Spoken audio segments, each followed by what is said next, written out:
दर्शकवृन्द, सल्यान जिल्लामा भेटियो अत्यन्तै शक्तिशाली मन्दिर जहाँ जे माग्यो त्यही पूरा हुने धार्मिक विश्वास रहेको छ। जे माग्न आउनुहुन्छ तपाईँ त्यो प्राप्त गर्न किन्थ्यो।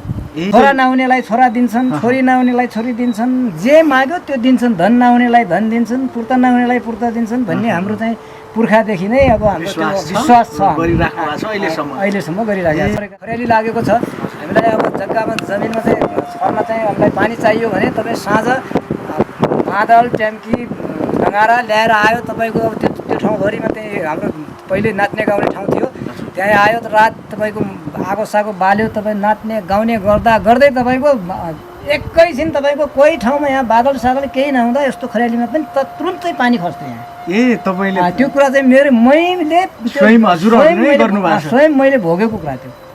भनेपछि जस्तो तपाईँले भने अनुसार चाहिँ जस्तो यो खडेरी लागिरहेछ, यस्तो बेला चाहिँ तपाईँहरू अब यहाँ आएर चाहिँ नाचगान गर्दा गर्दै हामीलाई अब पानी चाहियो भनेर हामी आयौँ भने हामीलाई चाहिँ पानी तुरुन्त चाहिँ दिनुहुन्थ्यो।